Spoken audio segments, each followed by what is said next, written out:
Hello, everybody, and welcome to the Roll20 Indie Showcase.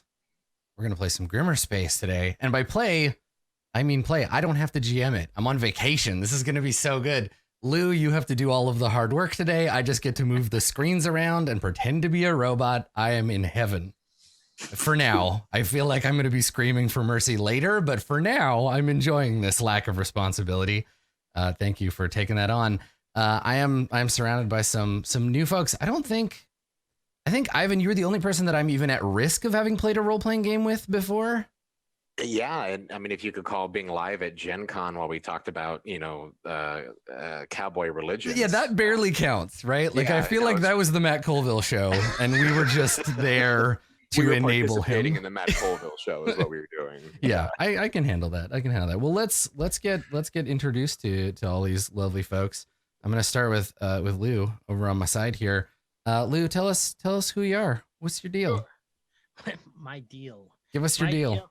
My deal is that I am co-owner of Iron GM Games with my compatriot Rome Barton, and we are the co-creators with Sean Astin of Grimmmerspace, which is sci-fi horror for Starfinder. And I've been writing in the role-playing game industry since like 2004. I think 2004, 2005. The ancient past of 2004. Yes. I always like when people ask like, "Oh, how long have you been dungeon mastering?" And I'm like, 25 years. And they're like, "I'm sorry, what did you say?" I'm like, 29. Holmes red box. Yeah. It's cool. It's fine. That's fine. I'm really excited. I like space. And I like horror, and I like when you mush them together and bad things happen. So this should be very cool. Mush is the right word. Yeah. And we'll talk. I'll let you talk a little bit more about kind of what we can expect from our session of Grimmmerspace when we get to it. I won't hold you personally responsible for the horror just yet. But speaking of cosmic horrors, down below, it's Ivan Van Norman. Ivan. I was going to say I am also a fan of horror. Yeah, fan of R1. It's fine. And making them kiss. So my name's I'm Ivan. Hello, hi everybody. I also have a publishing company, Hunters Entertainment, of which we are working on some stuff right now. But we have made horror games such as Outbreak Undead, and then a fun little Strange Adventures in Small Town game called Kids on Bikes, which was totally adventurific. Yeah, thanks, Lou. And we're I'm feeling pretty in my element right now because we're also doing the Altered Carbon RPG, which is coming out in 2020. So and I am getting to do. I'm actually feeling very relatable to you, Adam, today, because usually I am the one who has to instill horror upon all of the poor folk today, and today I just get to bask in Lou's madness, and I thank you for that, sir. I'm looking forward to it. I'm looking forward to it. It should be great. Well, glad to have you, Ivan. Next to Ivan, over on the other side in the bottom corner, is James. Hi, James. Tell us who is James Sutter. Hey, I'm James L. Sutter. I'm the co-creator of the Pathfinder role-playing game and the Starfinder role-playing game. So I was actually the original creative director on Starfinder. And then I also write comics, video games. I have 2 novels, Death's Heretic and The Redemption Engine, which are both kind of a mashup of like really Blade Runner meets Dante's Inferno. It's all about atheism and fantasy and being a detective working for the goddess of death. That sounds awesome. That's a lofty job title. Didn't they make a video game based on Dante's Inferno not that long ago? Yeah, they did. And like Dante had like a sick cross like burned into his chest. He was like a huge rip dude. And I think he had a bone reaper scythe, I think, at some point as well. Of course. So. Just like in the original. Yeah, right, exactly. Yeah, the original manga. I remember that. Yeah, I think I read that. Cool. Well, that's exciting, James. I'm glad to get a chance to play a game with you. Thanks for having me. And rounding out our crew, Cassandra, tell us a little bit about yourself. Hello, I'm Cass. For the day job, I work for Ubisoft Montreal, just moved to Montreal. In fact, I also write novels when I'm not working on video games, and I write a lot of horror, and because of that, I'm actually pretty damn scared. It's fine when I'm inflicting the horror on someone else, but it's being inflicted on me, and I'm very nervous today.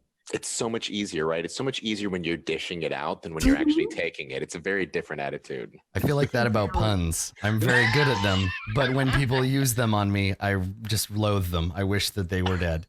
I can't help it, and it's a weakness, and that's fine. So I managed to get all the way through the pre-show cast without mentioning this, but when Carlos told me that you were going to be on the show, I was like, I'm so excited because I not that long ago I had a friend of mine who's in publishing and works at Tor send me some books, and your book was amongst them, and I read it and I loved it. And I believe, if I'm not mistaken, you did some work on a video game that I streamed not too long ago about wandering around in America. Yes, where the water tastes like wine. So good. I had such a good time. The writing in that game is among the best writing in any video game I have ever played. It was fantastic. Y'all did such a good job. I could screenshot that moment. Seriously, it was really good. If you ever want to feel, good about yourself, yeah, just pop over to my YouTube channel and just fast forward to the parts that you wrote, and I'll just be saying nice things about them, I'm sure. Yeah, it was very, very cool. Well, look at all of these accomplished individuals that I get to play a role-playing game with today. Lou, I'm gonna turn it over to you. I'm gonna let you do your thing. Let's play some games. Let's do it. What do we need to know, Lou?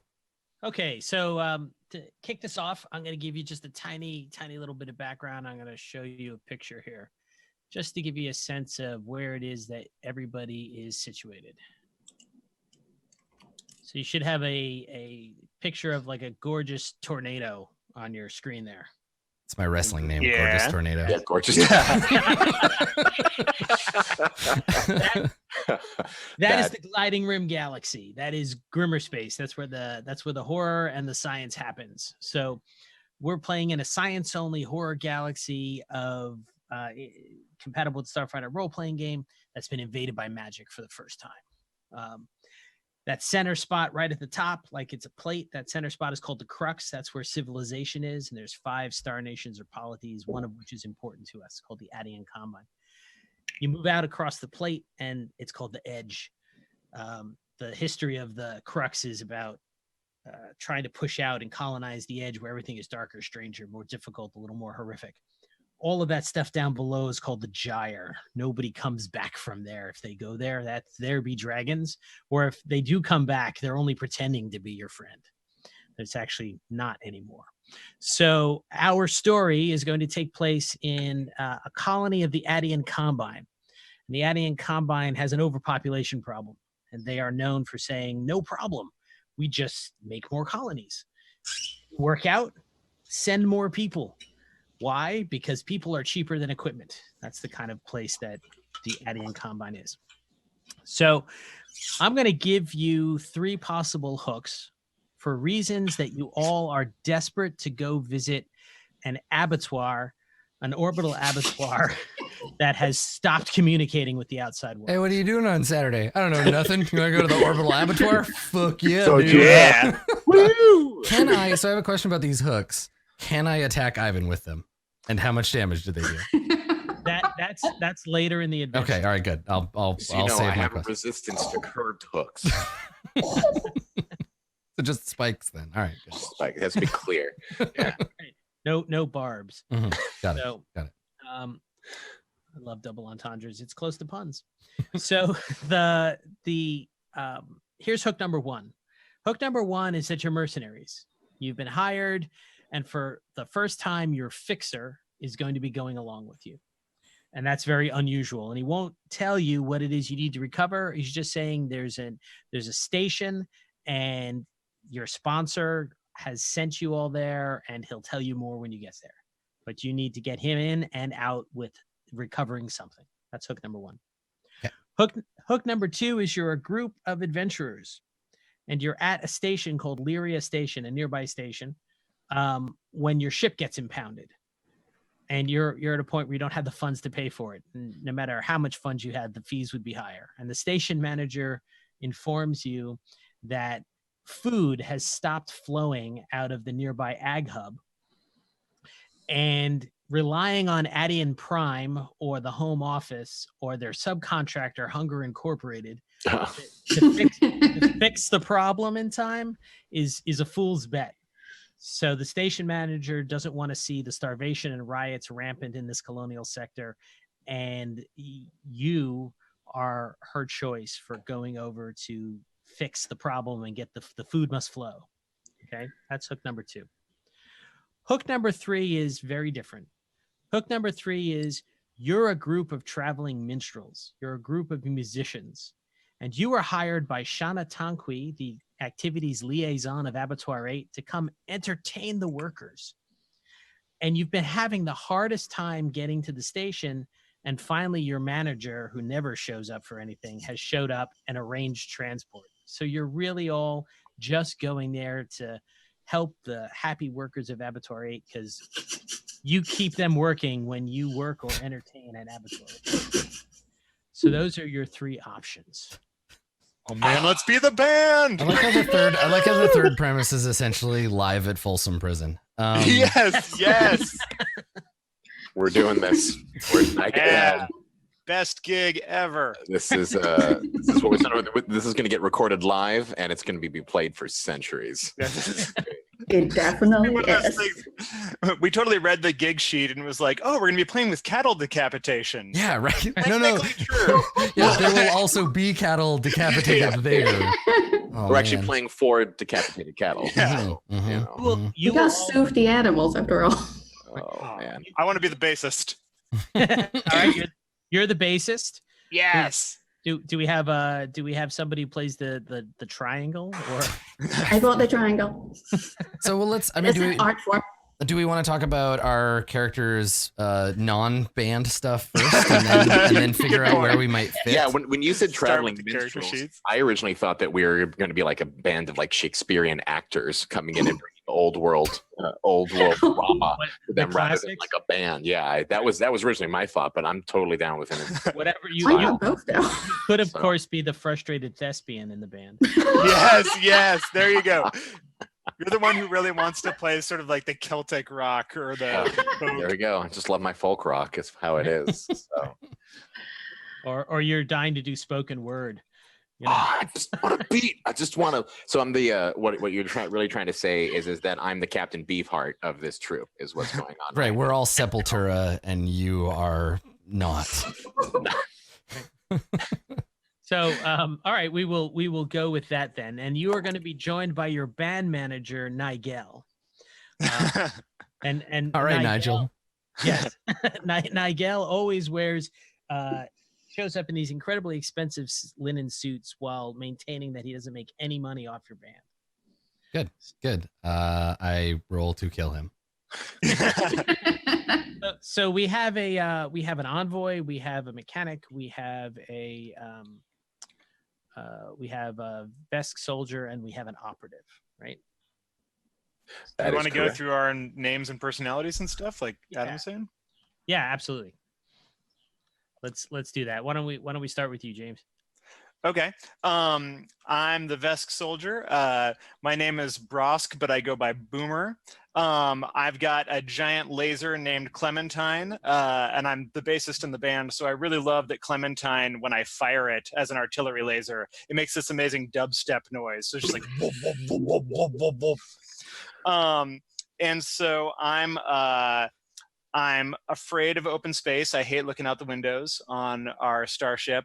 And I'm super addicted to this energy drink called Purple Slurp that is fortified with 10 essential vitamins and amphetamines. And so I wear that in a bandolier next to my grenades. Oh man, I just It's all animal. pop in the purple drink all the time. Yeah. Slurp Okay. the perp, man. Slurp. Terrifying. Great, that's awesome. Who wants to go next? Who wants to go next? Adam. I can go next. Yeah. So when I got my character sheet, my character name was Operative One, which I assume is not actually my character's name. Correct. I assume I can make up my own. Okay. All right. So my character is a lady android named Wilson, and I guess I'm probably like lead or rhythm guitarist, maybe both. And I am an operative, which means I'm the sneaky member of the party. I think I'm gonna go with lead guitar because I have 18 dexterity, so I want to rip those sweet solos. Yeah. Yeah. Yeah, exactly. I shred. I think I also have a knife, so I can use that to shred. You could all literally additional- shred. Yeah, there you go. Yeah, Oh, yeah. You're shredding your enemies and those sweet cores at the same time. Yeah, so. and my plan is to get famous enough that we can get enough money that I can go out to the edge and start my own like fiefdom and become an edgelord.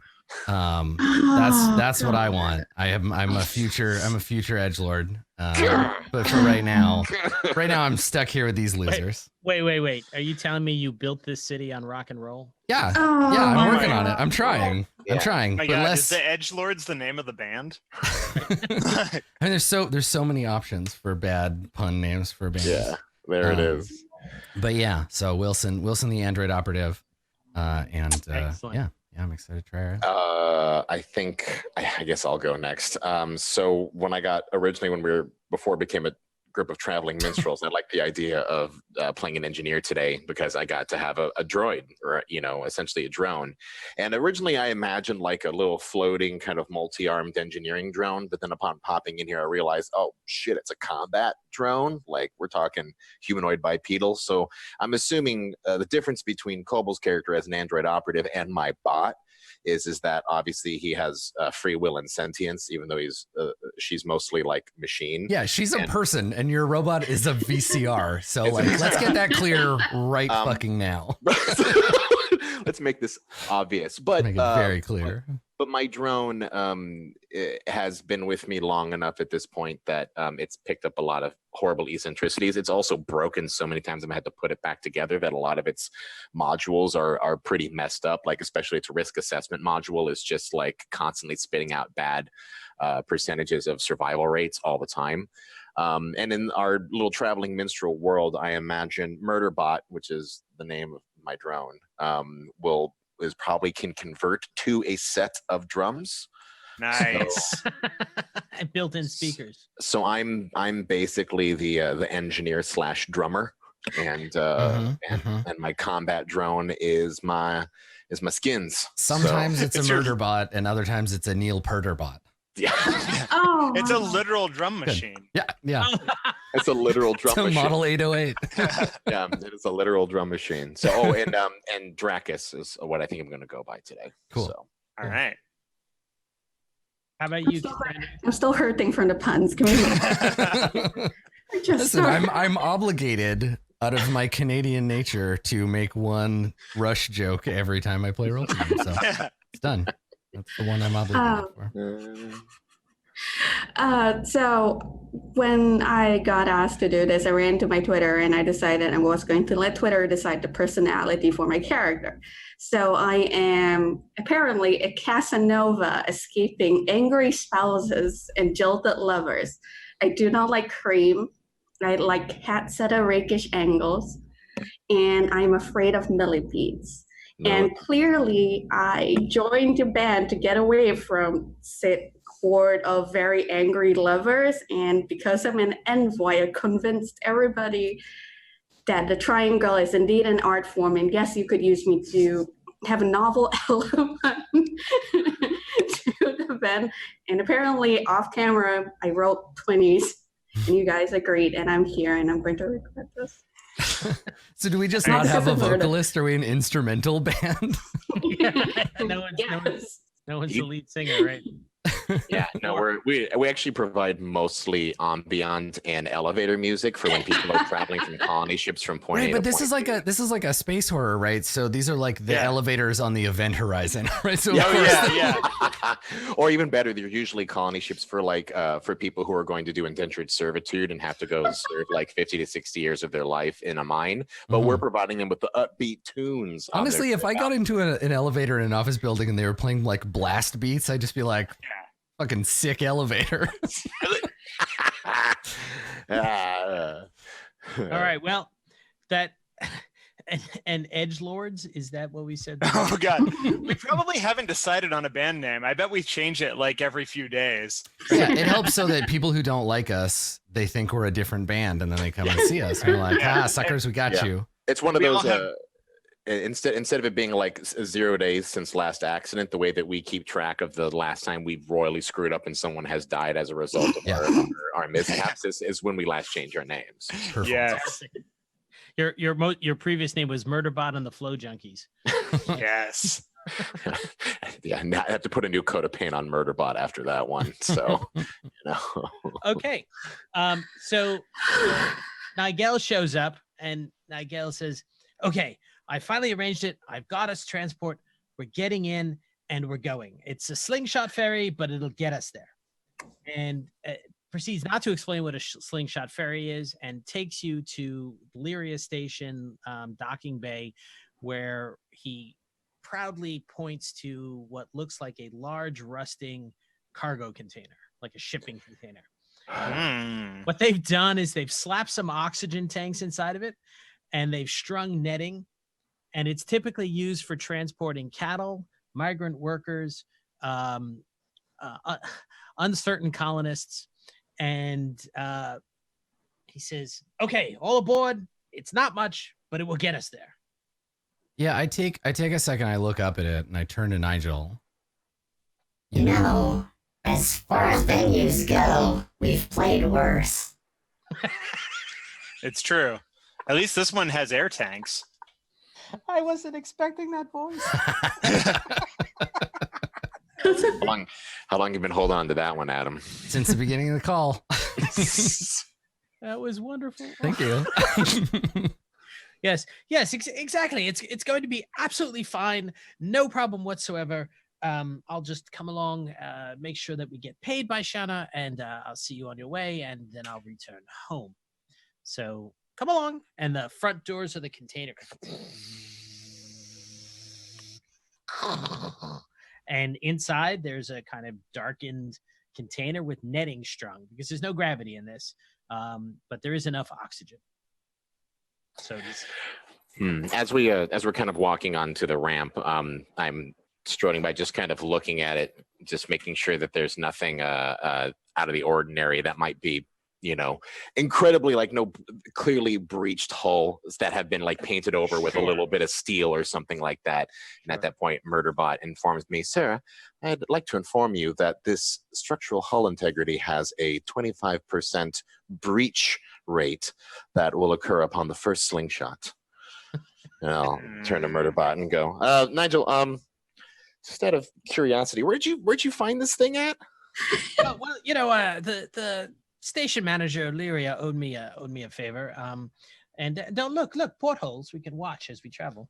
Ooh, no portholes. No. Boomer, not cool, man. Boomer goes and sort of faces the wall, Blair Witch style. I'm just happy no one else is on this except for us. Could be worse. Are we the only crew on this cattle call? It is essentially an empty shipping container. There are stains. There are. I would like to know what these stains are specifically. Ooh. Sure. Do well, you though? Do you?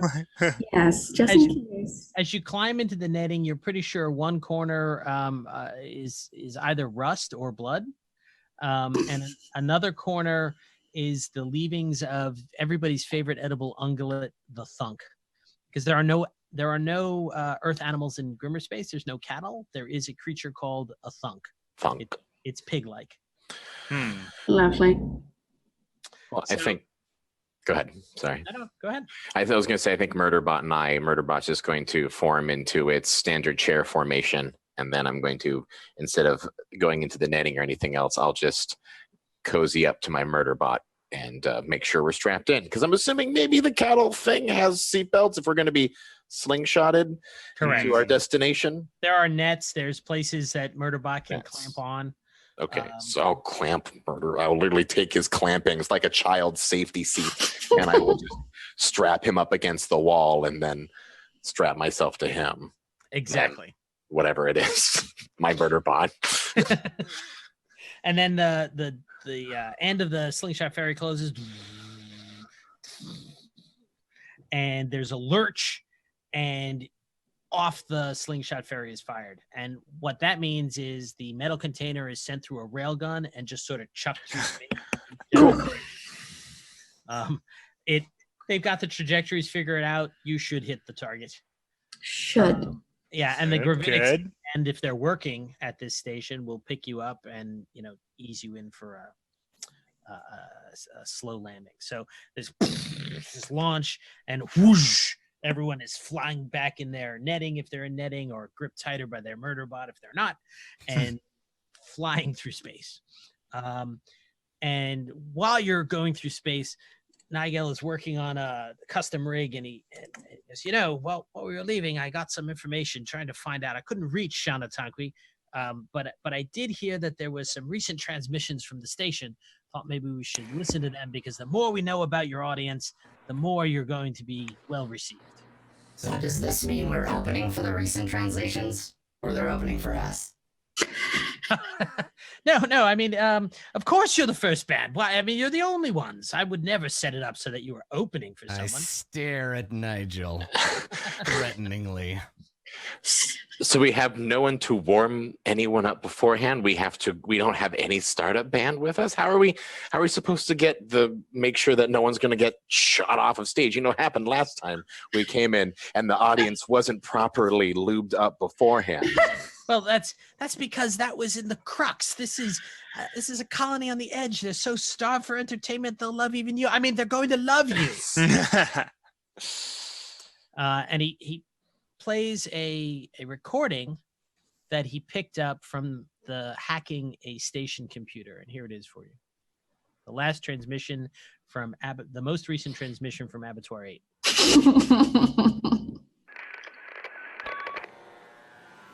Distress code 2915. Playing.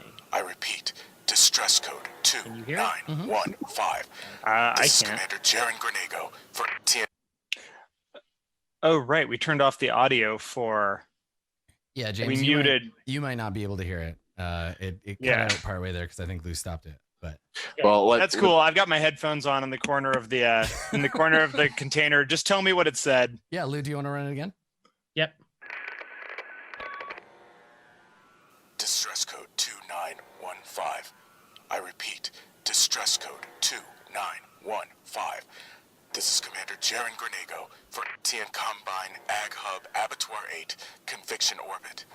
In the last hour, violent behavioral instability broke out across our station. Cause undetermined. We had 428 on board. Workers, crew. A good few of them lost their minds and started... What? No, I didn't hear anything. Go check. I'm transmitting. Oh, God. No. Don't open it.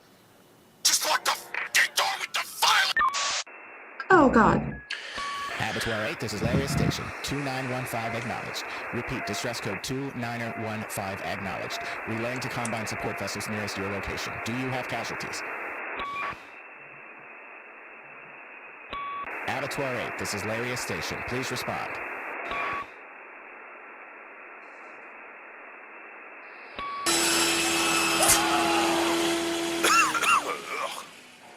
Illyria. Do I talk to you now? Because I just want to put it out there. I think I really earned this. Oh, God. You had me at distress call. I'm sure everything's fine. And Nigel slapping at his arm, trying to shut it off. He said, "No, I'm just, we'll just reach Shauna and it'll be fine."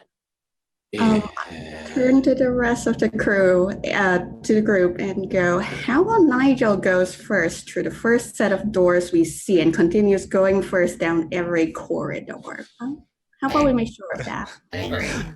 I agree. From the corner, I take off my headphones and I'm like, that seems like good standard practice. I'm gonna stick next to Boomer, just to make sure get on board okay. So he finally shuts that off. 428 on board. That gives us 428 chances to make a good impression. Yeah. That's one way of looking at it. Maybe we can finally sell some of those t-shirts you made. But even if we don't, that t-shirt cannon really was worth the investment. How much damage does a t-shirt cannon do? Like point blank. Can we just Depends on what you put in it. One right? Guys, Murderbot still is sensitive nowadays about that freaking t-shirt cannon. Okay, just try not to bring it up. It was not a good experience for anyone involved, including that guy who we punched a t-shirt through. So it's all right. Well, I'm if we're in a place where I can unstrap, I'm going to reconfigure Murderbot for non-drumming configuration and start putting it into combat configuration. So makes sense. So you're hurtling through space for a little while after that, and then suddenly the whole canister lurches, right, and begins to rotate and slows. So in the nets, it's like it's this, and then you relax, and then the whole thing begins to slow. And as it slows, you can see rotating into view certain ships right there. Oh, cool. I see scrap. I see scrap. I see tons of scrap. So that's scrap. Those are people. Come on. I see 2 people, but mostly metal. Oh, there's actually 3, 4, there's 5. Like a lot of people. That's a lot of people floating around out I there. only see a couple of people. Okay. And the curious thing is that, or one of the curious things is that the majority of these ships seem to take a vaguely spherical positioning around one larger ship. And as you're watching, there's a thump and a body hits the porthole and then careens off. And then something very unusual occurs. A completely nude man steps into an open airlock, waves at you with a big smile, and launches himself into space. I'm a Vesk, so I don't really know, but like, is that unusual? Is that standard human procedure? Shouldn't they be wearing pants? Mike Ella's gone shock white.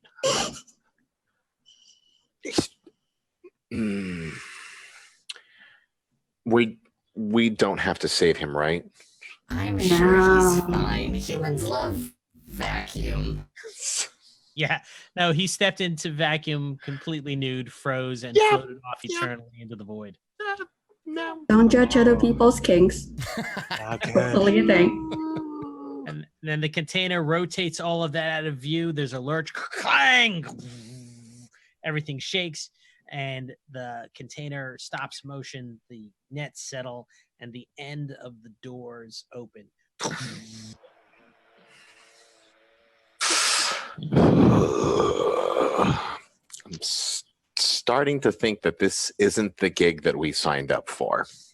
What makes you say that? The naked man mostly shooting out of the airlock, that was the biggest giveaway for me.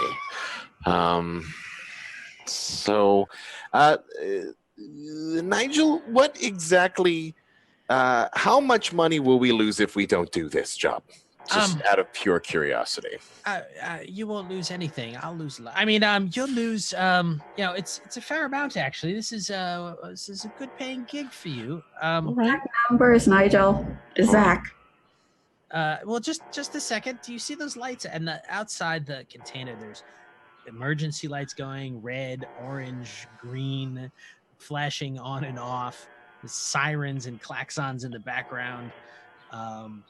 And there is a set of double doors directly across from the end of your ferry that looks like it enters into some sort of lobby where you can see stacks of couches and vending machines piled up.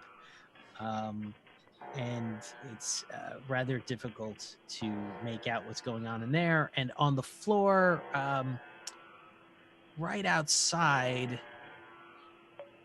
it says on the floor, "The slumber ends." And it's been written in some sort of rust color.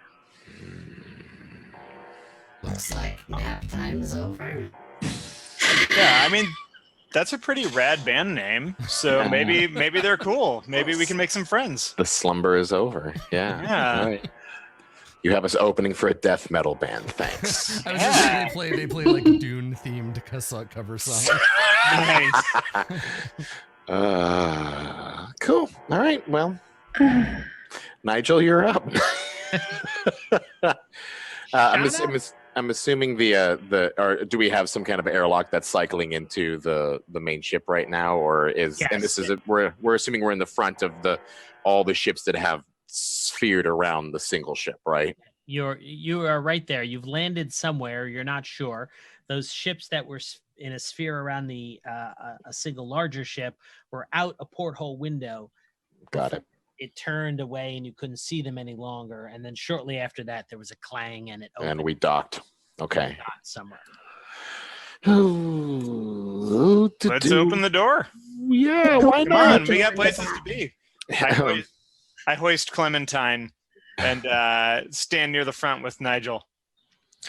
I don't think we're going to be getting hotel rewards on this gig. And I'll reconfigure Murderbot and have it stand directly behind me, and I'll stand in front of you, Boomer. Go ahead. Move your characters out wherever you'd like to move them. Oh, that's right. Bam. Do this again. Also, where the heck am I? There we go. So I'll put Murderbot. Not very happy for everything, so I'm just going to hide over there.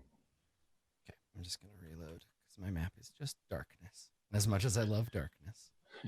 Hello, darkness, my old friend. Yeah, there's the map. All right, here we go. You can also, as you turn your character, I think it changes what you can see, right? Correct. The facing of the character will reveal more things. And a voice comes over the intercom and says, all meat should proceed to its pens. All meat should proceed to its pens. Oh, well then I suppose I'll just stay here. Thank you. Yeah, that If seemed you'd like kind to of go racist. ahead. So you're staying inside the slingshot ferry? No, I'm gonna follow. I'm gonna follow, but I'm gonna kind of lurk behind. I'm gonna try to go stealth mode on these guys because Right. if they're looking for meat, I want to stay back. Yeah. Some of the nozzles that are on the inside of the ferry begin to drip water. Can I have a Murderbot go and do an assessment of it to see if there's any like chemical taint or something if it's potable water or if there's maybe something. Also, an excellent name for a band. Potable water. Chemical Yeah. taint. Chemical taint. Chemical taint.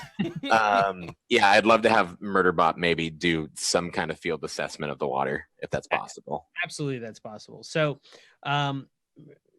an analysis quickly comes back that the cleaning mode is about to be engaged and the inside of this slingshot ferry Ooh. sprayed. Oh, so they're gonna spray us. All right. Well, as Murderbot finishes its field analysis, it turns to me and goes, Dracus, I'd like to inform you that there is an 15% chance that this ferry may be auto cleaned and we will be sprayed with water at very soon point. Which is exactly how my robot sounds because it has terrible grammar. So They might not stop at water. I go ahead and push open the doors. Okay. You can move right out into the hallway if you'd like. No problem with that at all. So you find yourself out in a curved hallway. On the same wall as your ferry, there are two other docking bay doors. And the doors in front of you are directly open. And there are two doors to your left and right you'll begin to see as you explore. I'm going to take a moment, 1 second, to talk to you all about environmental effects and environmental protections and comm units. All armor. Yes. Is there a computer that might be our friend on board right now? If that's something I should be aware I of. need to stop you for a moment to talk about environmental concerns and communists. All right. So all armor made in the pack worlds contains a comm unit, and that means you can talk to each other like at planetary distances. So you can always have communications that way. And all armor also comes with environmental protections.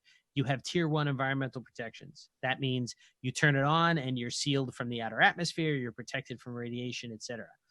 Here's the trick. If it's turned on for a minute or 5 seconds or 35 minutes, it uses an hour's worth of battery charge every time you turn it on and off. Okay. And I have a tracker, and I'm keeping track of how much of your environmental protections you're using. But we can recharge them, right? With a short rest. Yes, if you can find a battery pack, you can recharge.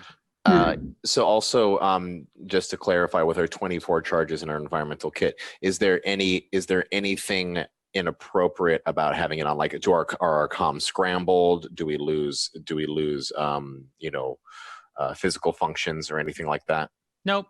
It just means that you've decided that you're not going to open up your suit to the atmosphere. Duly noted. Okay. So that seems like a good idea. Excellent. So there is definitely a smell in the air. The smell is of burnt wiring and fumes and a bit of a chemical reek that cuts off by the time when you put that on and your filters kick in. Some of the lights nearby are popping and sparking. There's like a loose power cable. Of course, the sirens and emergency lights continue to go. There's some vague smoke in the air. How's the life support? Do we have any life support readings on like nitrogen oxygen blend at this point? You do, and there's nothing short-term toxic or problematic, just unpleasant. Like somebody burnt some rubber in the room. Yeah, for example. But it's nothing. It's perfectly breathable. Methane's high, but it is an abattoir, right? So yes, methane's high. So we have blurps, is what we have. Blurp burps. So I turned to our group and maybe go, considering the labyrinthine idealistic situation we're in, right is right. Sure. Yeah. Are the doors right in front of us locked? No, the doors right in front of you are open, and I won't do this too often, but I'm going to give you a little read aloud. So you've got busted plastic chairs, overturned benches, desks stacked high, splintered shipping pallets, toppled vending machines, contents of which are still on the floor. And you get the sense very quickly looking at this, you especially, Boomer, that there was some sort of desperate last stand here, some failed attempt to barricade the bay from the rest of the station. There are some stacks of spoiled meat on pallets and shrink-wrapped boxes. And there's something on the wall inside there, but it's a little hard to see. I'm curious. Sorry, go ahead, Cassandra. My bad. I was going to say, can I do a perception check to figure out the writing? Sure. Do you have life sciences as one of your skills? I think I do. Go ahead and give me a life sciences check. Give me a sec while I figure out what it. I'm also curious as to if there's any way for us to tell how long this meat's been spoiled, to see if we can do like a maggot check or something like that for forensic. Absolutely. Oh, there we go. That would also be life sciences. Okay. Okay, great. So Kingsley looks around and is like, I don't know if they use rust on this or not, or it could be blood, but you're very certain, Kingsley, that the meat here has been rotten for like 2 weeks, maybe 3. I'm gonna go dig through the vending machines looking for purple slurp. Excellent. Give me a perception check, please. So you did already. Yeah, 4. Okay. So here's the first thing that happens. You walk in. You've got a door here on the right, and next to that door there is a poster on the wall, and the poster says, "Have yourself a delicious slab of thunk." And nice. Yeah, thunk. It's what's for dinner. Wait a second. I don't understand this graphic. Is that a thunk looking at a piece of a thunk hungrily? Is this not promoting cannibalism? It's just so delicious, even thunk like it. You biologicals don't make any sense to me. It's the circle of life. It's just a very small circle. Simba.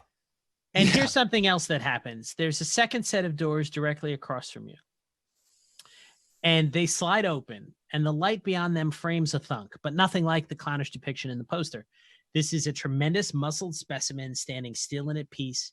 It stares at you enigmatically through one remaining eye, black as the void, and though its breath rumbles in its chest with an animal growl and a forest of electrical burns laces its side, It radiates an almost palpable wisdom and dignity, devoid of malice or need. It sees enough, almost nods, turns and trots off, and the door slides shut. Oh, okay. Huh. All right. Yeah. I Seems think nice. I think I played a video game like this once where the meat decided they didn't want to be meat anymore. I think Murderbot told me about it in one of his serials. So that makes sense. Yeah. Um, Now, Boomer is poking around for Purple Slurp, but instead discovers two things. And anyone with life sciences can also give me another check, please. I shall do this. As you're rooting around in the debris, Boomer, you find weapons. Oh, You find there's an Ember Flame Doshko, a long sword, a tactical dueling sword, a tactical pike, a tactical spear. You find a Thunder Pulse gauntlet. wow. You find a dispenser of bonding epoxy and a pair of fire extinguishers. And that's when Kingsley notices that the marks on the floor are also blood, and they start out thick and they get thin, pulling back toward those double doors. Something was dragged out of here. right. All right. Do we want to loot this gear? Yes. Do we not want to loot this All gear? of it. What let's see. What does the most damage on here? I don't have it off. Probably that Ember Flame Dashko. That seems like a Vesk specialty. So maybe I'll pick that up. Right? I will Well, add that to your character sheet. For What you. else is on the docket? An Ember Flame Doshko, a long sword, a tactical dueling sword, a tactical pike, a tactical spear, a Thunder Strike Pulse gauntlet, a dispenser of bonding epoxy, and a pair of fire extinguishers. I'll take the bonding epoxy, I think. All right. The gauntlets, is that something I can give Murderbot? No, that takes a hand to wield. And Okay. it turns your unarmed strike into a damage dealing strike with a chance of knockdown. I think I'll take the pike. That makes the most amount of sense for me. Okay, so let's see. Ember. Let me get the Ember Flame Doshko over here. So we have a bunch of cyberpunk feudal weapons that were made in this last stand, huh? They were apparently left here. Okay, and you were taking, what did you say you were taking again? The pike, I think. All right. This is a hell of a vending machine. I'm It all really about it. is. Can I use the dueling sword or whatever? Is it a basic melee weapon? I Or is it believe that you advanced? can. Yeah, I'll take it. It's bigger Yeah. than the knife that I have. So Drakus, you have the tactical pike. And Tactical pike. Tactical pike. Break. Wilson wants the dueling sword. Of course, it occurs to you that whoever had these last, it didn't do them much good. that's because they were losers. Because they made friends with their newly enlightened slurk or whatever the creature slunk. Thunk dunk. Slunk. whatever the name of that thing was. Our slunks thunk that they didn't want to dunk and hence ripped off a chunk of their friends. Oh, God. This is why we don't let you write the songs. Let's see. So, what was Cassandra? What's your character's name again? Kingsley. Kingsley. That's right. What does Kingsley want? The bondage epoxy? The bonding epoxy. Yes, please. You got it. Did you want to grab a weapon? I already have a weapon and I do not trust myself with more. I'm not built for this, literally. Okay, bonding epoxy. And anyone else grabbing anything? So what's left over? There's the pike, there was the fencing sword, and then there was the I've got the Dashko. She grabbed the You've got the epoxy. well, I think we've all got one major weapon right now. So Tactical pike, tactical spear, a Thunder Pulse gauntlet, and fire extinguisher. Now don't get too medieval on me on this, but what is the practical purpose of a pike versus a spear besides just more pointy parts in which to poke? Well, you see, Ivan. Can I get a tactical Beck de Corban? Are there any tactical glaives? I will take all of them. Whatever you got. But if a pike, Reach. it's reach. So is the spear then more reachy than the pike? Now you can throw the spear. Then I will take the pike for more reachy poke. Okay. I think you have that already. I do. I'm good. All right. Anyone else? All right. I think so.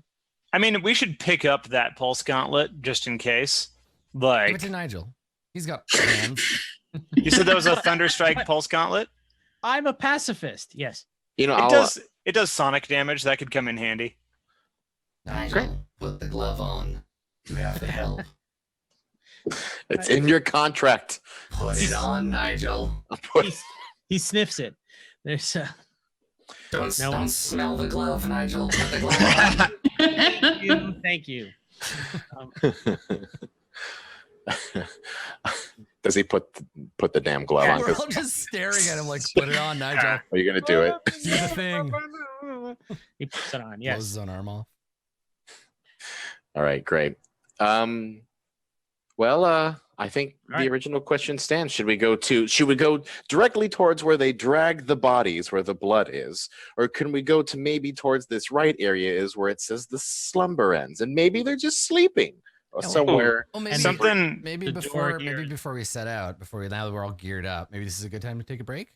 When we come back, we can decide which of these obviously Sounds first good. hallways we should go down. Yeah. I like good. one. Cool. All right. So we're gonna take a short break, and we'll be right back with more Grimmmerspace. Don't go anywhere.